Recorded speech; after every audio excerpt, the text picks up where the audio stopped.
A few years ago, when I was in high school, my history class took a trip to Belgium. We were all GCSE students, excited for the adventure ahead. But little did we know this trip would turn out to be one we'd never forget for all the wrong reasons. It all began when our bus pulled up to a rundown motel on the outskirts of a small town. The building looked ancient, with paint peeling off the walls and ivy creeping up the sides. Our teacher, Mr. Thompson, assured us it was the only place available for miles around, so we reluctantly filed inside. As we checked in, the receptionist gave us a set of keys with a warning to stay out of the basement. It was an odd request, but we shrugged it off, too eager to explore the town and dwell on it. We were assigned the only room on the top floor, which meant a long climb up creaky stairs. The hallway was dimly lit, casting eerie shadows that danced along the walls. I couldn't shake the feeling of unease as we reached our room. Inside, the atmosphere was musty and stale. The furniture looked like it hadn't been updated since the 1970s, and the curtains were threadbare, barely keeping out the fading light. We quickly claimed our beds, but no one seemed eager to explore the rest of the motel. As night fell, the darkness outside seemed to seep into our room, making it feel even more claustrophobic. Mr. Thompson tried to lighten the mood by suggesting we order some food and watch a movie, but the tension lingered in the air. I couldn't shake the feeling that we were being watched. Every creak of the floorboards and every rustle of the curtains sent shivers down my spine. When someone mentioned needing to use the bathroom, I felt a sense of dread wash over me. The bathroom was small and dingy with cracked tiles and flickering lights. I hesitated to go in alone, but my bladder won out over my fear. As I washed my hands, I couldn't shake the feeling of being watched, as if someone or something was lurking just beyond the cracked door. I hurried back to the safety of our room, trying to ignore the uneasy feeling in the pit of my stomach. When I mentioned it to my classmates, they laughed it off, attributing it to nerves and the creepy surroundings. But as the night wore on, strange things began to happen. Objects moved on their own. Strange noises echoed through the halls, and a chill settled over the room that had nothing to do with the weather outside. We tried to rationalize it away, blaming on the old building and our overactive imaginations, but deep down, we all knew something was wrong. Then, just as we were starting to relax and drift off to sleep, a blood-curdling scream pierced the silence. We all shot up in bed, hearts pounding as we listened to the sound echoing through the motel. Without a word, we scrambled out of bed and huddled together in the center of the room, too terrified to move. Mr. Thompson tried to reassure us, but even he couldn't hide the fear in his eyes. We debated calling the police, but without knowing where the scream had come from, we were hesitant to leave the safety of our room. So we sat in terrified silence, listening for any sign of danger. But as the minutes turned into hours, the fear began to fade, replaced by a sense of exhaustion. Eventually, we drifted off to sleep, too tired to keep our eyes open any longer. When we woke up the next morning, the motel was eerily quiet. There were no signs of the commotion from the night before, no evidence that anything out of the ordinary had happened.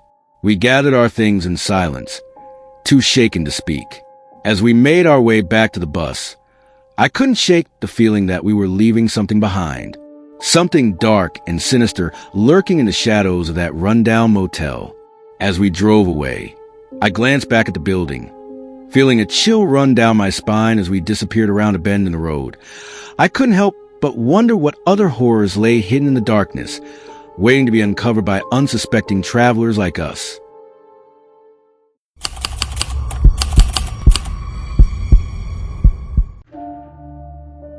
I used to work in a small motel in London, not the nice touristy kind, just an ordinary place where tired travelers stop for a night's rest. My job was check guests in and out, tidy rooms, handle complaints, and make sure nothing unusual happened. Most nights were quiet, passing slowly as I sat behind the reception desk, reading magazines and sipping lukewarm coffee to stay awake. One particular evening stands out clearly. It was late November, and outside the windows, London was covered in a misty, cold drizzle. The lobby was quiet and dimly lit, the old heater humming quietly to fight off the chill seeping through gaps around the door. The place felt lonelier than usual, but nothing hinted at the chaos that awaited. It was just past 10 when the lobby door creaked open, ringing the rusty bell that always startled me. I glanced up from my magazine to see a man standing there. He was average height, his hair messy and greasy, sticking out at odd angles. Dark circles shadowed his eyes, and his clothing looked unkempt, like he'd slept outside for several nights. He glanced around nervously before approaching the desk. I felt an immediate discomfort, but reminded myself it wasn't unusual to see exhausted or troubled people here. I handed him a room key after he quietly paid cash, mumbling something incoherent as he took it. Watching him shuffle off down the hallway, I hoped he'd go straight to sleep, and that would be the end of it. For about an hour, things were calm. I cleaned up around the lobby and tried to relax again. But shortly after midnight, I started hearing strange sounds from the corridor.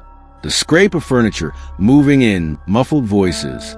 Curious and slightly annoyed, I left the desk to investigate. The hallway was quiet, and when I listened outside his door, nothing could be heard. I shook my head, thinking fatigue was playing tricks on me, and headed back to the lobby. Just as I settled back in my chair, the sound returned, louder and more aggressive than before. A door slammed violently, echoing down the hallway. Heart racing, I got up again and rushed to see what was happening. Before I reached the man's room, the door swung open, startling me badly. There he stood in the dim hallway, eyes wide, breathing heavily. He pushed past me without a word and went straight into another empty room. Confused and worried, I followed cautiously, tried to remain calm. Inside, I found him standing beside the bed, muttering to himself incoherently. He grabbed a mattress, flipped off the bed frame, and began tearing at the sheets, frantically if desperately searching for something hidden. I tried to reason with him, asking him to stop, but my words didn't reach him. He continued to destroy the room, tossing pillows, lamps, and bedside tables aside. Feeling helpless, I realized I needed backup. Before I could reach the phone, I heard footsteps in the hallway. My friend Jack, who regularly dropped by to chat during his late-night security patrols nearby. Jack was tall and solidly built, always calm, even in stressful situations. Relief flooded over me when I saw him step into the room. Without hesitation, Jack tried calming the stranger down, approaching him slowly and carefully. But the man, instead of calming, lashed out wildly, fists fly and eyes full of rage. Jack was prepared, but the struggle was violent and chaotic, making the small room feel even smaller as they wrestled against the walls and furniture. I stood frozen, heart pounding in panic, unsure of what to do. Then Jack, breathing heavily from the struggle, finally managed to pin the man down against the carpeted floor. He yelled at me urgently, "Call the police now." My hands trembling, I picked up the bedside phone, dialing as quickly as I could manage. The dispatcher sounded calm, asking me questions as Jack kept the man restrained beneath him. It felt like forever, but soon enough, I heard sirens wailing outside, breaking through the quiet night. The police burst in, quickly taking control of the situation. 2 officers carefully lifted the stranger off the floor and secured him in handcuffs. He resisted violently, screaming and thrashing, until they finally managed to escort him outside. With him gone, the room suddenly felt eerily quiet, disheveled and destroyed, a stark reminder of the chaos we just experienced. The rest of the night was a blur of police questioning and reports. Jack sat quietly beside me as we explained repeatedly what had happened. Several guests, disturbed by the noise, gave their statements as well. It turned out the man had been involved in similar incidents before, driven by personal issues and substance abuse. Knowing the truth did little to ease my anxiety about that night. Afterward, I sat in the lobby again, the heater humming as if nothing had happened. Dawn came slowly, the mist outside thinning as daylight finally appeared.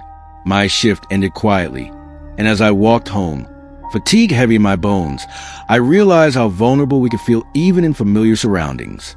Though I continued working at the motel, every late shift afterward brought a quiet dread. Each time the lobby door creaked open, my heart jumped nervously.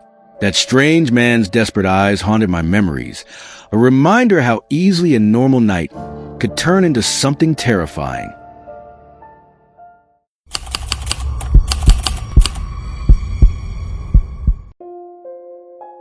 When I wasn't living in New York City, I used to travel quite a bit by car. I found myself in this little town in Delaware called Milford.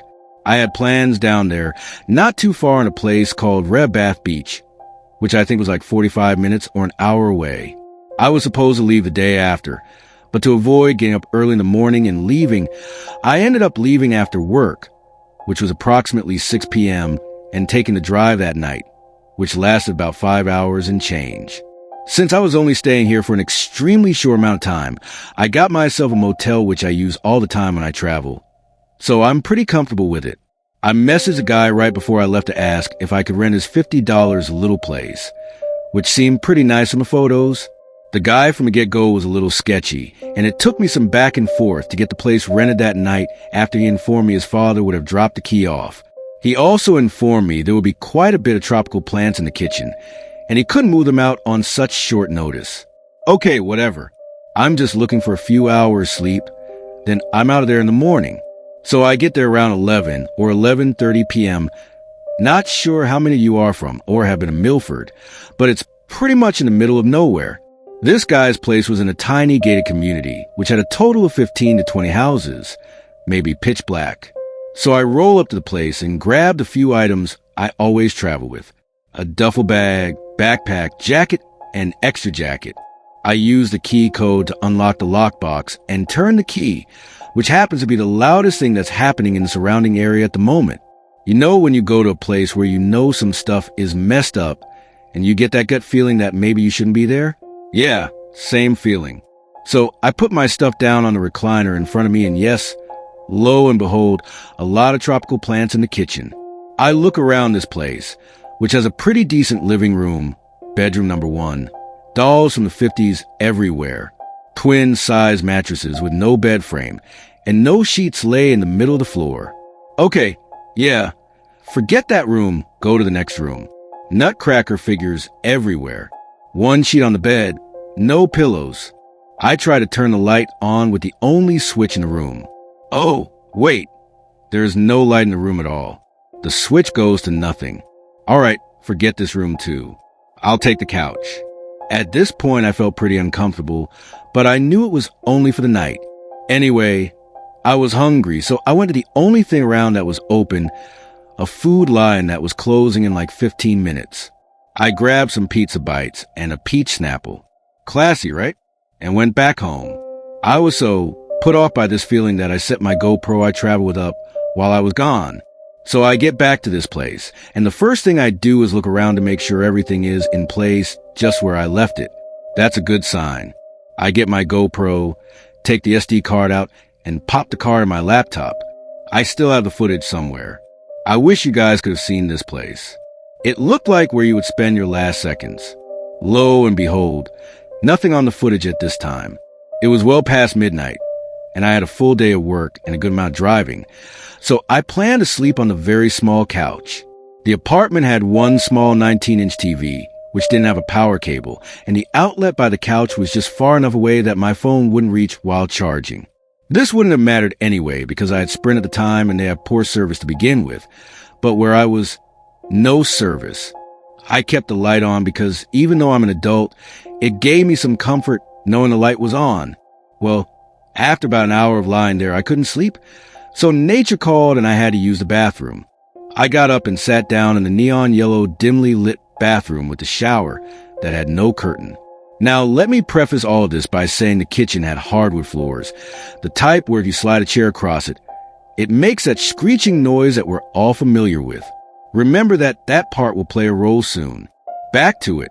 I'm in the bathroom doing my business, reading a bottle on the John, because my phone is charging outside the bathroom, because how convenient, which didn't matter anyway. After all, like I mentioned, I didn't have service. So I'm sitting there, and I hear the chair on the faux hardwood floor screeching across the floor, being pulled gently for about as long as it takes for someone to sit down. I almost threw my heart up, and then, just as I thought it couldn't get any worse, the sound of fingers rhythmically tapping on top of the wooden kitchen table, impatiently getting faster, frozen, astounded. Good thing I was already on the toilet. I sat there and repeated to myself 10 or 11 times. I messed up, so I sat there for 2 to 3 minutes and debated what to do. At this point, the tapping had stopped, but I figured that I couldn't stay in there forever. I thought to myself, whoever is out there already knows I'm here. So I decided to forget it. I'm going to go out there and try to fight him off and grab the Bowie knife I carry in my backpack when I travel and basically try to defend myself, because I assume they don't want to play checkers or talk about their day of killing with me. So I rush out of the door and nothing. Nobody there. No sign of anybody. The chairs were not even moved. I did not even bother to check the rest of the place. Packed my stuff up as if the place was burning down. Got in my car and drove to my holiday, and an hour away at like 3 a.m., I told the guy at the desk what happened, and he let me check into my room. That was for like 3 p.m. the next day. A king-size bedroom, because the room that was reserved for me wasn't even ready.